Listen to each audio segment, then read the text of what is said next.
سورۃ البقرہ میں اللہ فرماتا ہے اقیموا الصلاۃ، نماز قائم کرو، وآتوا الزکاۃ، اور زکوٰۃ ادا کرو، وارکعوا مع الراکعین، اور رکوع کرنے والوں کے ساتھ رکوع کرو۔ پھر سورہ نساء میں اللہ فرماتا ہے فاقیموا الصلاۃ، پس تم نماز قائم کرو، ان الصلاۃ کانت علی المؤمنین کتابا موقوتا، بے شک نماز مومنوں پہ مقررہ وقت پہ فرض کر دی گئی ہے، جو وقت معین ہے اس میں ادا ہو، اگر وہ وقت گزر گیا ہے تو پھر ادا نہیں ہے، پھر قضا ہے۔ ادا کے لیے اللہ نے ایک وقت معین فرمایا ہے ہر نماز کا، اور فرمایا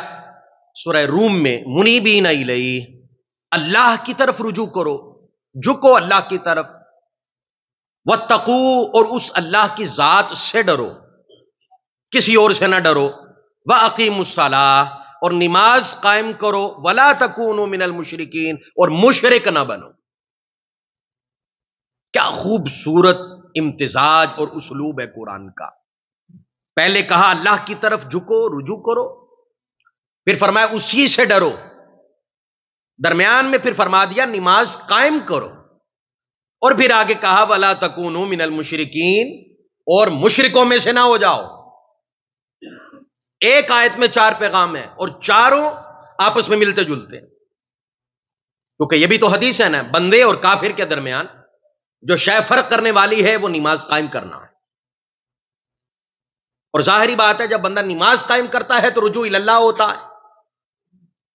اور نماز کی اصل روح تب ملتی ہے کہ جب بندہ من میں اللہ کا خوف رکھ کے اس کے حضور سجدہ کرتا ہے۔ یعنی 4 چیزیں ایک آیت مبارکہ میں بیان کی گئی، اور چاروں آپس میں سب کا تعلق ہے، اور پھر فرمایا کہ نماز صرف وہ شے نہیں ہے کہ تم اکیلے پڑھ کے بری ہو جاؤ گے، بڑی غور سے سننی اور سمجھنے والی بات ہے۔ میں قرآن بیان کر رہا ہوں کہ تم نے پڑھی اور سمجھا کہ ٹھیک ہے میں بری ہو گیا، میں نے پڑھ لی ہے، میں نے فجر پڑھ لی بس بات ختم ہو گئی، ظہر پڑھ لی بات ختم ہو گئی، میرے 10 سال گزر گئے نماز پڑھتے پڑھتے، میں حق ادا کر رہا ہوں۔ اللہ کہتا ہے نہیں، وَأْمُرْ أَهْلَكَ بِالصَّلَاةِ، نماز پڑھنے کا حکم اپنے گھر والوں کو بھی دینا، اکیلے پڑھ کے بری و ذمہ نہیں ہونا کہ میں تو پڑھ آیا نا، میرے پہ فرض تھی تو میں نے پڑھ لی بس بات ختم ہے۔ کتنی بڑی زیادتی ہے اپنے گھر والوں کے ساتھ کہ خود جنتی ہونے کا طالب ہو بندہ اور گھر والوں کے جنتی ہونے کا طالب ہی کوئی نہ ہو، اس کے لیے کوشش ہی کوئی نہ ہو۔ اس سے بڑی خود غرضی تو نہیں نہ ہو سکتی کہ خود کہے کہ میں بخشا جاؤں، بری ہو جاؤں، تو بھائی اولاد کا کیا بنے گا، زوجہ کا کیا بنے گا، والدین کا کیا بنے گا، جو تیرے متاحت ہیں تیری کفالت میں ہیں ان کا کیا بنے گا، ان کی دنیاوی فکر کرنے والے آخرت کی کبھی کی ہے؟ اکیلے پڑھ کے خود کو بری سمجھنا، اللہ کہتا ہے نہیں، نماز وہ شے نہیں ہے۔ اور میں وَأْمُرْ أَهْلَكَ بِالصَّلَاةِ، حکم دو اپنے گھر والوں کو نماز کا،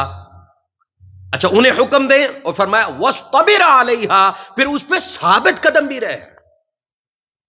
2 صورتیں، ایک تو جو تو نماز پڑھ رہا ہے وہ کبھی کبھار نہ پڑھ، اس پہ ثابت قدم رہے، جم کے اسے ادا کرتا رہے اللہ کے حضور۔ ایک وقت آئے گا وہ تجھے اپنے قریب کر لے گا، وہ اس نے کرنا ہے، وہ تیری سردرد نہیں ہے، وہ تیری فکر کی بات نہیں ہے، وہ تجھے خیال کرنے کی ضرورت نہیں، تو آ اس کے دروازے پہ ماتھا تو ٹیک، جھک تو صحیح،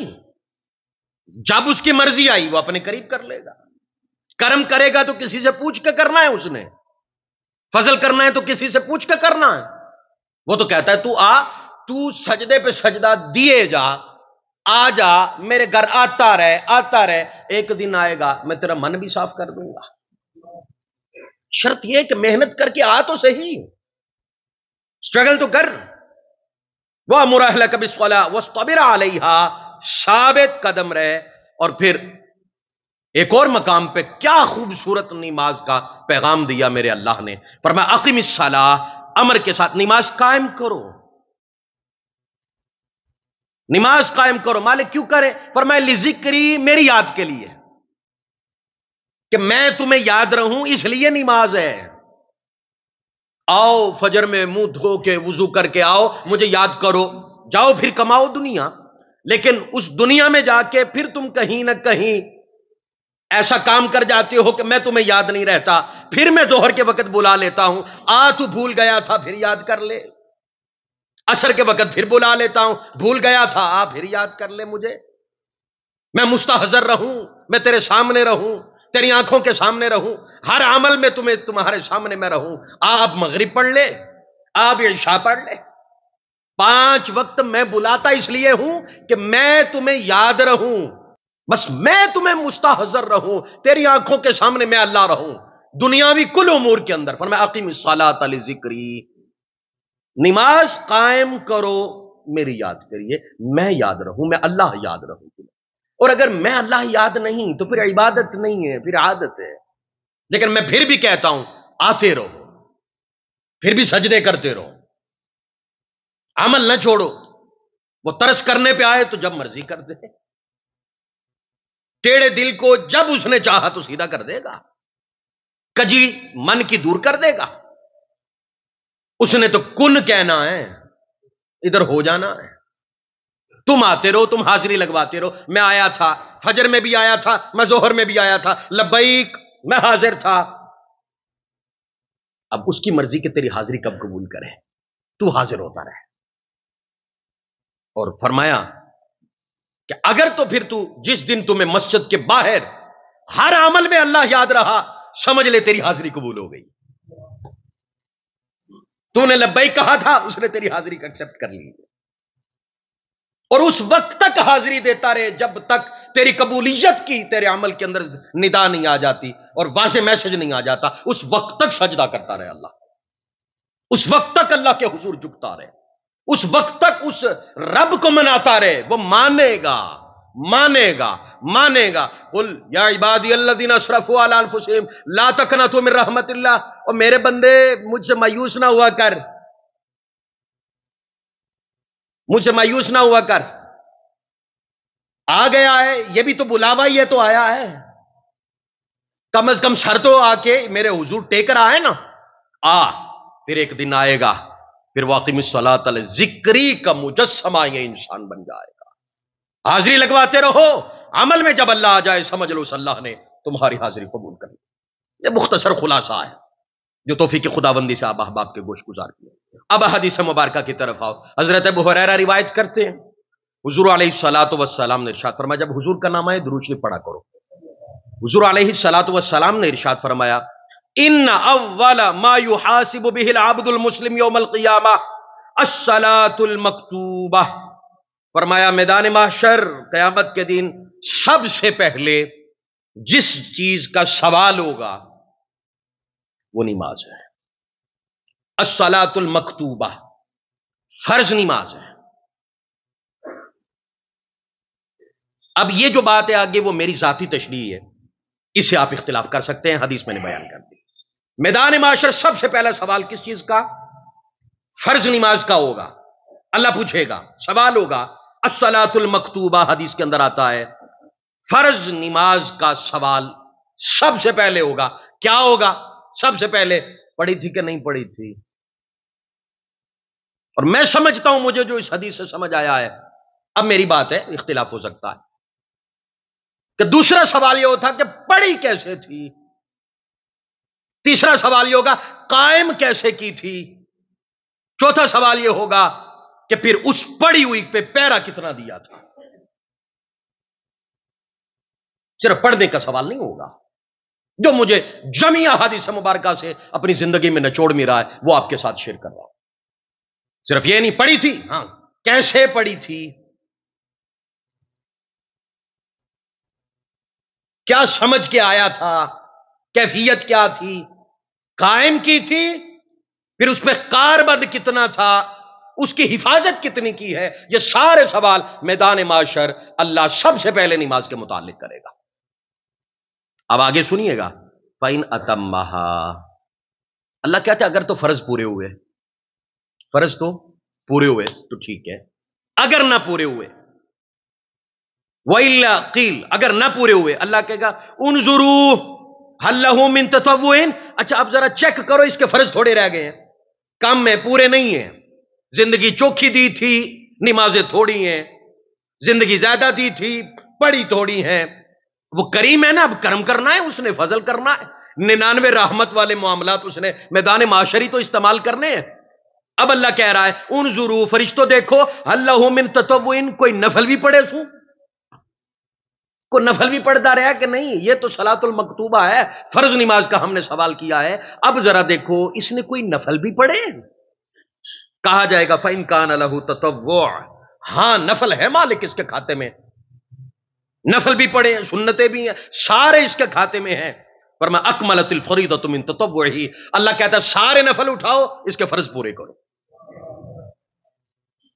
وہ اضافی جو کرتا رہا ہے نا وہ اس کے فرض پورے کرو،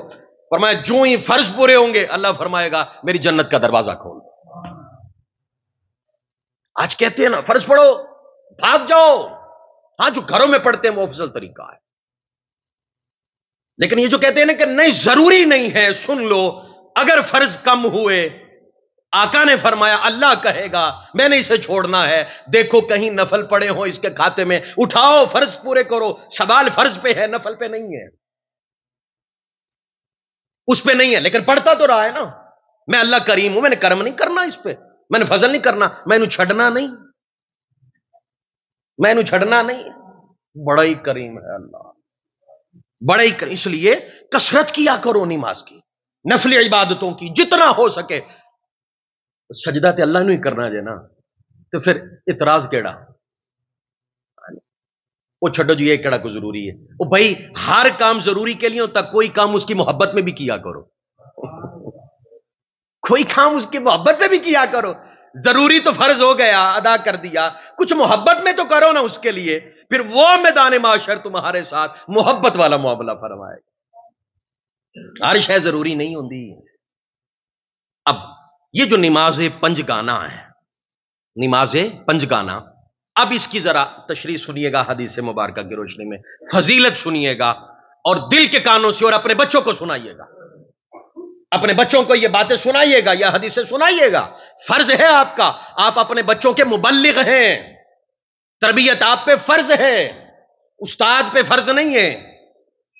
آپ پہ فرض ہے کہ آپ نے تربیت کرنی ہے، استاد کرے تو وہ اس کا کرم اور فضل ہے۔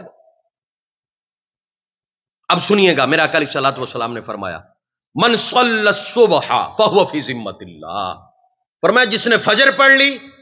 اب وہ سارا دن اللہ کی ذمہ داری میں ہے، اس کے سارے معاملات کس کی ذمہ داری میں ہے؟ اللہ کی ذمہ داری میں ہے۔ من صلی الصبح فہو فی ذمۃ اللہ، بچوں کو بتائیں بیٹا اگر اپنے معاملات اللہ کے سپرد کرنا چاہتا ہے پھر فجر ضائع نہ کر۔ مجھے یہ بتائیں ہمارے معاملات بندوں کے ہاتھ میں زیادہ محفوظ ہیں یا اللہ کے ہاتھ میں زیادہ محفوظ ہیں؟ جی اللہ کے ہاتھ میں، اور میں سمجھتا ہوں کہ ہمارے اپنے ہاتھ میں بھی ہمارے معاملات اتنے محفوظ نہیں ہیں جتنے اللہ کے ہاتھ میں محفوظ ہیں، تو پھر فجر پڑھ کے اپنے سارے معاملات اللہ کے سپرد کرو۔ من صلی الصبح فہو فی ذمۃ اللہ، کیا ہی پیاری حدیث ہے، جس نے فجر پڑھی وہ اللہ کی ذمہ داری میں ہے۔ میرا آقا علیہ الصلوۃ والسلام نے فرمایا لن یلج النار احد صلی قبل طلوع الشمس وقبل غروبها، یعنی الفجر والعصر۔ میرے آقا نے فرمایا جس نے سورج طلوع ہونے سے پہلے یعنی فجر، اور جس نے سورج غروب ہونے سے پہلے یعنی مغرب، فرمایا جس نے یہ دو نمازیں ادا فرما لی، عصر، جس نے عصر اور فجر یہ دو نمازیں ادا فرمائی، فرمایا لن یلج النار، اللہ کبھی بھی اسے دوزخ میں نہیں پھینکے گا، لن یلج، ہرگز نہیں۔ یہ لن جو لفظ آیا ہے نا اس کی تاکید ہے، ہرگز نہیں، ہو ہی نہیں سکتا وہ اللہ اسے جہنم میں پھینکے۔ جو کون سی نماز پڑھتا ہے؟ فجر اور عصر کی۔ میرا آقا علیہ الصلوۃ والسلام نے فرمایا من صلی البردین دخل الجنہ، جس نے 2 ٹھنڈی نمازیں پڑھی نا، جس نے 2 ٹھنڈی نمازیں پڑھی، فرمایا اللہ دخل الجنہ، اسے اپنی جنت میں داخل فرما دے گا۔ اور پھر ایک اور روایت میں آتا ہے ان افضل الصلاۃ عند اللہ صلاۃ المغرب، اللہ کے ہاں سب سے افضل ترین نماز نماز مغرب ہے۔ ومن صلی بعدها رکعتین، اور جس نے نماز مغرب کے بعد 2 نفل رکعت پڑھے، بن اللہ لہ بیتا فی الجنہ، اللہ اس کا گھر جنت میں بنا دیتا ہے، اس کے نام کا ایک محل، اس کے نام پہ رجسٹری ہو جاتی ہے، مر کے جائے گا پھر قبضہ دے دیا جائے گا۔ مغرب کے بعد جو 2 نفل پڑھتا ہے، محل تیار ہو جاتا ہے، رجسٹری ہو جاتی ہے اس کے نام کی، یہ فلاں میرے بندے کا محل ہے جنت میں۔ یوں ہی مر کے جائے گا تو جس کے نام پہ رجسٹری ہو تو پوزیشن تو اسے ملتی ہے نا، یا کسی اور کو مل جاتی ہے؟ اسی کو ہی نا، اصول تو یہی ہے نا۔ غصب کی بات تو الگ بات ہے، کوئی چھین لے تو الگ بات ہے، اصل میں تو یہی ہے کہ جس کے نام پہ ہے پوزیشن بھی اسی کی ہے۔ اب سنیے میرے آقا نے فرمایا من صلی العشاء فی جماعت، جس نے نماز عشاء جماعت کے ساتھ ادا کی، نماز عشاء جماعت کے ساتھ پڑھی، فکأنما قام نصف اللیل، گویا اس نے آدھی رات اللہ کے حضور کھڑے ہو کے قیام کیا ہے۔ عشاء پڑھ لی جماعت کے ساتھ، یہ شرط ہے جماعت کے ساتھ حدیث کے مطابق۔ آیا اس نے جماعت کے ساتھ عشاء پڑھی، پڑھ کے چلا گیا اور جا کے ساری رات کھڑا نہیں رہا، سو گیا، سویا رہا۔ اللہ کہتا ہے یہ سویا ہے پر کھاتے میں لکھو اس نے نصف رات کھڑے ہو کے میرے حضور میری عبادت کی۔ من صلی العشاء فهو فی جماعت فکأنما قام نصف اللیل۔ اور سنو کیا نوازشات ہوتی ہیں بندے پہ جب بندہ نماز میں داخل ہوتا ہے، کیا کرم ہوتا ہے بندے پہ اللہ کا جب بندہ نماز میں داخل ہوتا ہے۔ سنیے گا، حضرت ابو ہریرہ راوی ہیں، حضور علیہ الصلوۃ والسلام نے فرمایا ان العبد اذا قام فی الصلاۃ، حضور فرماتے ہیں کہ جب بندہ نماز میں داخل ہو جاتا ہے، نماز میں آ کے کھڑا ہو جاتا ہے، فتحت لہ ابواب الجنہ، اللہ کہتا ہے جنت کے سارے دروازے کھول دو، میرے اس بندے کے لیے جنت کے سارے دروازے کھول دو۔ وکشفت لہ الحجاب بینہ وبین العبد، جنت سے بڑا انعام آگے دیا جا رہا ہے۔ پہلے کیا کہا؟ جو ہی وہ اللہ اکبر کہہ کے ہاتھ باندھے اللہ کے حضور کھڑا ہو گیا، حدیث میں آتا ہے جنت کے سارے دروازے اللہ کہتا ہے میرے اس بندے کے لیے کھول دو، کھل گئے۔ اللہ کہتا ہے ایک کرم اور اس پہ میں کرنا چاہتا ہوں مالک، وہ کیا؟ فرمایا وَكُشِفَتْ لَهُ الْحِجَابُ بَيْنَهُ وَبَيْنَ الْعَبْدِ، میرے اور اس کے درمیان جتنے پردے ہیں نا وہ سارے ہی ہٹا دو۔ اتنا قریب ہوتا ہے بندہ نماز میں اللہ کے، اتنا اللہ کے قرب میں چلا جاتا ہے۔ اب سے جب نماز پڑھے نا تو یہ تصور کر کے پڑھیں پردے ہٹ گئے ہیں،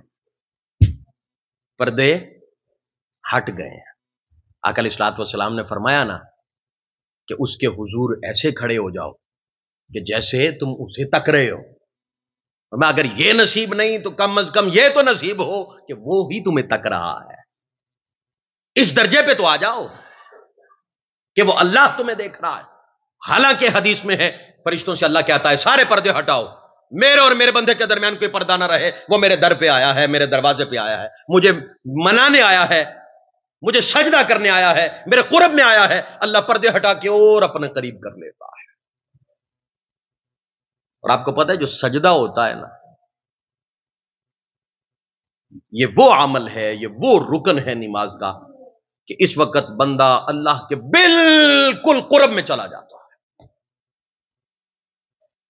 بالکل اللہ کے قرب میں چلا جاتا ہے۔ اب کوئی محسوس کرے تو لذتیں ملیں گی نا، اور اگر کوئی محسوس نہ کرے تو پھر تو لذتیں نہیں میسر آتی۔ اس لیے جب بھی نماز پڑھیں ان چیزوں کو سامنے رکھ کے پڑھیں، میرا اور میرے اللہ کے درمیان اب کوئی پردہ نہیں ہے، کیونکہ حضور نے فرمایا ہے صلی اللہ علیہ وآلہ وسلم۔ اب وہ ڈائریکٹ سنتا تو وہ ویسے بھی ہے، وہ تو دلوں کے راز، لا شعور کی باتیں بھی جاننے والا اللہ ہے جو ابھی بندے کے شعور میں نہیں آتی۔ لا شعور کی باتیں جاننے والا، واللہ علیم بذات الصدور، فرمایا جو تیرے دل میں ہے نا، جو تو ظاہر نہیں کرتا، میں تو اسے بھی جانتا ہوں، وہ جاننے والا ہے۔ لیکن یہ خاص قرب اس نے بتایا، خاص میرے قرب میں تو آتا ہے جب نماز میں آتا ہے، تو پھر اس تصور کے ساتھ بندہ اللہ سے باتیں کرے۔ اب ہوتا کیا ہے، محدثین نے اس حدیث کی بڑی خوبصورت شرح کی ہے، وہ شرح آپ احباب کے ساتھ میں شیئر کرنا چاہتا ہوں، ذرا سنیے گا۔ محدثین کہتے ہیں جب بندہ نماز میں داخل ہوتا ہے، اب ذرا غور سے تصور میں جا کے ذرا یہ باتیں سنیے گا کہ آپ اللہ کے حضور کھڑے ہیں، قیام میں کھڑے، نماز میں کھڑے، تو کرم کیسے ہو رہا ہے؟ پہلا کرم، پردے ہٹا دو، پردے ہٹ گئے، جنت کے دروازے کھولو، جہنم کے دروازے بند کرو، میرا بندہ میرے دروازے پہ آیا ہے، مجھ سے مانگنے آیا، مجھے سجدہ کرنے آیا ہے۔ فرمایا جو ہی بندہ اللہ اکبر کہہ کے نماز میں داخل ہوتا ہے، اس کی زبان سے کلمات ثنا ادا ہوتے ہیں، سبحانک اللہم وبحمدک وتبارک اسمک وتعالی جدک ولا الہ غیرک۔ فرمایا جو ہی یہ کلمات ادا کرتا ہے بندہ، ثنا پڑھتا ہے نماز میں داخل ہو کے، اللہ کہتا ہے باب المعرفہ، وہ جنت کا جو دروازہ ہے نا معرفت والا، وہ میرے اس بندے کے لیے کھول دو۔ باب المعرفہ کھول دیا جاتا ہے، معرفت کا جنت کا دروازہ، جہاں سے صرف اللہ کے عارفوں نے گزرنا ہے، صرف اللہ کے عارفوں نے گزرنا ہے، اسے کہتے باب المعرفہ، جنت کے اس دروازے کا نام ہے باب المعرفہ۔ اللہ کہتا ہے کھول دو، میرے بندے نے میری ثنا کی ہے، میرے در پہ کھڑے ہو کے، پردے تو پہلے ہی ہٹے ہوئے ہیں، اب باب المعرفہ کھول دیا جاتا ہے۔ حدیث میں آتا ہے، فرمایا جو ہی بندہ بسم اللہ الرحمن الرحیم پڑھتا ہے، تو فرمایا اللہ کہتا ہے جنت کا جو دروازہ ہے نا باب الذکر، جو جس سے صرف ذکر والوں نے داخل ہونا ہے، فرمایا وہ دروازہ بھی میرے اس بندے پہ کھول دیا جائے، وہ دروازہ بھی کھول دیا جاتا ہے۔ تصور کرو نا، ایک ایک جملہ بولتے جاؤ اور تصور میں جاؤ کہ رسول اللہ صلی اللہ علیہ وسلم نے ضمانت دی ہے، اب میں نے ثنا پڑھی ہے، باب المعرفہ کھل گیا ہے، اب میں نے بسم اللہ پڑھی ہے، اب باب الذکر کھل گیا ہے جنت کا، جہاں سے صرف ذاکرین نے داخل ہونا ہے، ذکر کرنے والوں نے داخل ہونا ہے۔ دیکھیے گا کتنا کرم کرنے والا اللہ ہے، کتنا فضل کرنے والا اللہ ہے۔ اور پھر فرمایا جب بندہ الحمدللہ رب العالمین یہ کلمات ادا کرتا ہے نا، اور اپنی زبان سے اس بات کا اعتراف کرتا ہے کہ ساری تعریفیں اللہ کے لیے ہیں، ڈائریکٹلی انڈائریکٹلی، بالواسطہ یا بلا واسطہ، ساری تعریفیں کس کے لیے؟ اللہ کے لیے۔ جو ہی بندہ زبان سے الحمدللہ رب العالمین ادا کرتا ہے، اللہ فرشتوں سے کہتا ہے جنت کا باب الشکر، جہاں سے صرف شکر کرنے والوں نے داخل ہونا تھا، فرمایا وہ باب الشکر میرے اس بندے پہ کھول دیا جائے، شکر کا دروازہ کھول دیا جاتا ہے۔ نماز معراج ہے، ایسے نہیں کہہ دیا گیا، اور عطا بھی لامقام میں کی گئی، کیونکہ لامقام میں جو آقا علیہ الصلوۃ والسلام کو قربتیں نصیب ہوئی، مولا میں نے اپنی امت کو بھی حصہ دینا ہے، پر میں نماز لے جا، یہ نماز میں آئیں گے تو لامقام کی قربتیں میں مقام میں عطا کروں گا، مسجد میں کھڑے اس بندے کو لامقام کی قربتیں عطا کروں گا۔ لیکن آئے میرے حضور اخلاص کے ساتھ، محبت کے ساتھ، فرمایا جب بندہ الحمدللہ رب العالمین کہتا ہے، باب الشکر جنت کا کھول دیا جاتا ہے۔ فرمایا اسی طرح جب بندہ کہتا ہے نا الرحمن الرحیم، جب یہ لفظ بولتا ہے، اللہ فرشتوں سے کہتا ہے جنت کا جو باب الرجا ہے نا، رجا کا مطلب ہوتا ہے اللہ سے امید رکھنے والے، وہ جن سے میرے وہ بندے جنہوں نے مجھ سے امید لگائی تھی انہوں نے داخل ہونا تھا، فرمایا اس نے کہا نا الرحمن الرحیم، میرے اس بندے پہ باب الرجا بھی کھول دیا جائے، امید کا دروازہ بھی کھول دیا جائے۔ فرمایا اب جب بندہ کہتا ہے نا مالک یوم الدین، مالک یوم الدین، ابھی قیام میں یہ نوازشات کا عالم ہے، ابھی بندہ قیام میں کھڑا ہے تو اتنی نوازشات اللہ کر رہا ہے، سجدے میں جائے تو پتہ نہیں کیا نوازشات کرتا ہوگا، رکوع میں پتہ نہیں کتنی نوازشات سے نوازتا ہوگا۔ کتنا کرم کرتا ہوگا سجدے کے عالم میں، جو قیام میں کھڑے کھڑے جنت کے اتنے دروازے اپنے بندے کے لیے کھول دیتا ہے۔ اس کے قریب تو آؤ، اس کے در پہ تو آؤ، جتنا سلیقہ ہے اتنے تو آؤ نا۔ پھر سلیقے آ ہی جاتے ہیں محبت والوں کو، جب من میں محبت الہی آ جائے گی سلیقے خود ہی آ جائیں گے۔ سنیے گا، اور پھر فرمایا مالک یوم الدین کے لفظ ادا کرتا ہے تو اللہ کہتا ہے اس نے اپنے آپ کو مجرم ثابت کر لیا ہے۔ کیا اعتراف کیا ہے مالک میں مجرم، میں گناہگار، مالک یوم الدین، روز جزا کا مالک تو ہے۔ اللہ رب العزت کہتا ہے میرے اس بندے پہ باب الخوف، جنت کا وہ دروازہ جس میں صرف اللہ کا خوف رکھنے والوں نے داخل ہونا تھا، اللہ کہتا ہے میرے اس بندے پہ جنت کا باب الخوف کھول دیا جائے۔ اور پھر فرمایا جب وہ بندہ پڑھتا ہے ایاک نعبد و ایاک نستعین، کہتا ہے مالک میں تیرا ہی بننا۔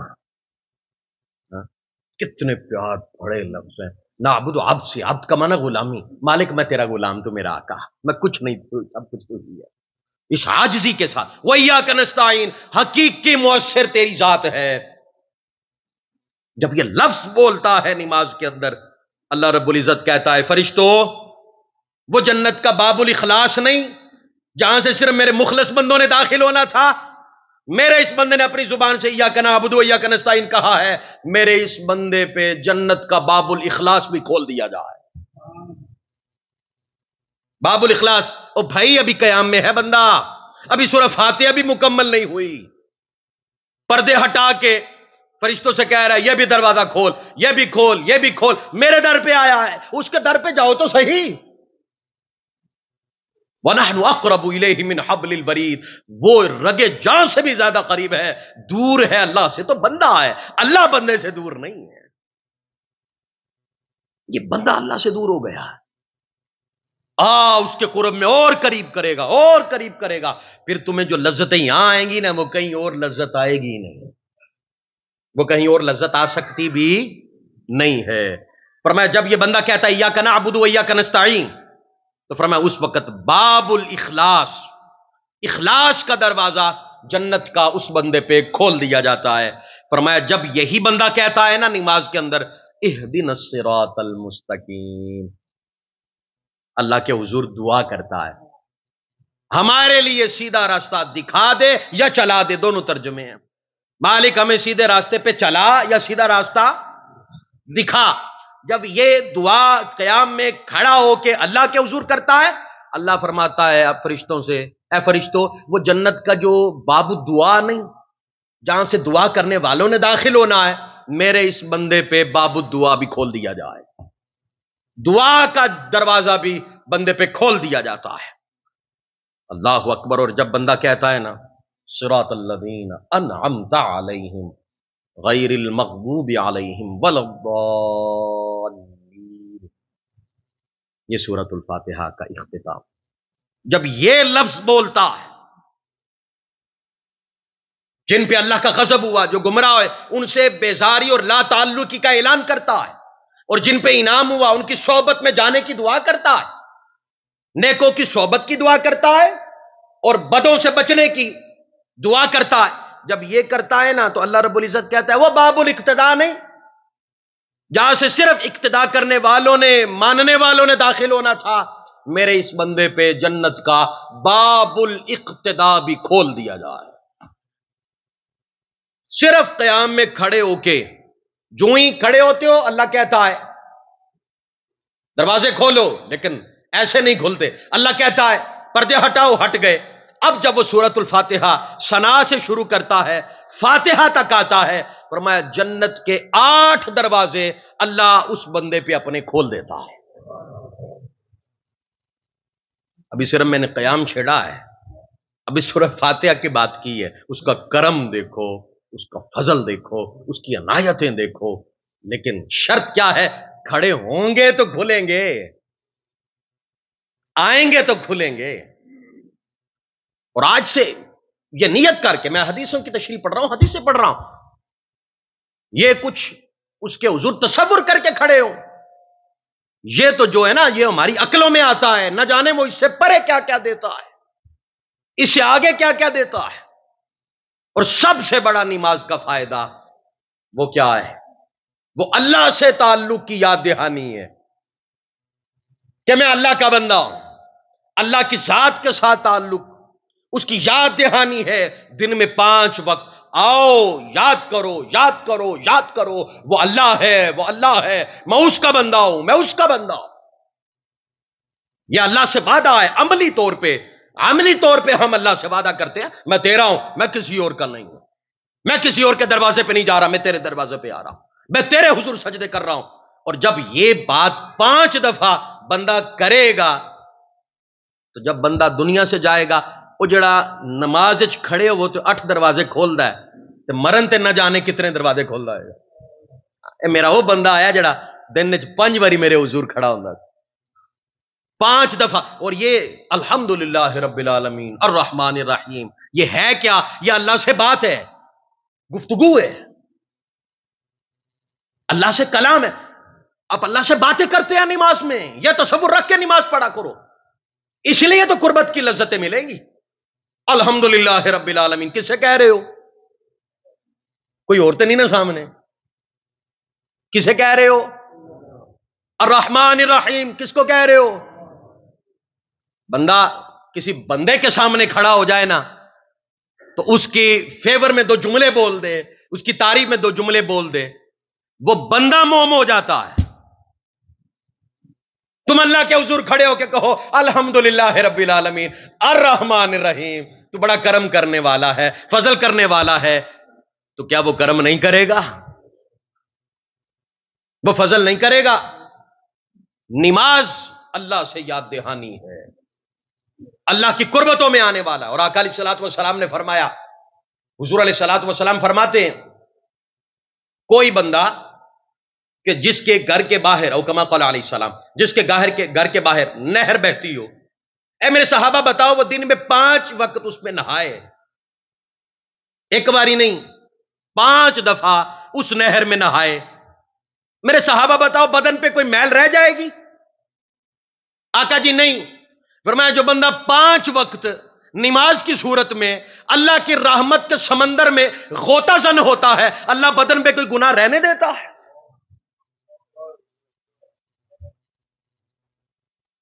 فرمایا اللہ بدن پہ کوئی گناہ نہیں رہنے دیتا، اسے صاف ستھرا اجلا کر دیتا ہے۔ میرا آقا علیہ الصلوۃ والسلام نے فرمایا خزاں کا موسم تھا، میرا آقا علیہ الصلوۃ والسلام باہر تشریف لے گئے، ایک درخت تھا اس پہ پتے جھڑ رہے تھے، خزاں کے موسم میں پتے جھڑتے ہیں نا، میرے حضور نے ٹہنی پکڑی، پکڑ کے نا یوں ہلائی، سینکڑوں کی تعداد میں پتے زمین پہ گرے۔ میرا آقا علیہ الصلوۃ والسلام نے فرمایا جو بندہ نماز میں داخل ہوتا ہے نا، جس طرح یہ پتے جھڑ رہے ہیں نا، اس طرح اس کے گناہ اللہ جھاڑ دیتا ہے۔ آؤ اللہ کے حضور، آؤ اللہ کے قرب میں، آؤ اس لذت میں، آؤ اللہ کے حضور کھڑے ہو۔ اور بڑی خوبصورت بات ہے، نہیں بھی نا مزہ آندا ہوندے حضور کھڑا ہوندا، پھر بھی کھلو وہ اللہ کہے گا مزہ نہیں بھی آتا تھا تب بھی کھڑا ہوتا ہے، یہ مزے کا بندہ نہیں ہے، میرا بندہ ہے، یہ میرے لیے آتا ہے۔ نہیں بھی نا اگر روح کو تازگی ملتی، نہیں بھی اگر سکون ملتا، پھر بھی آؤ، میں نے کہا حاضری لگواؤ، آ کے کہو مالک میں آ گیا، آگے تیری مرضی ہے، میں تو آ گیا، آگے تیری مرضی۔ اور حاضری ہی تو لگوانا مقصود ہے، باقی تو ساڈے اختیار چ کچھ نہیں۔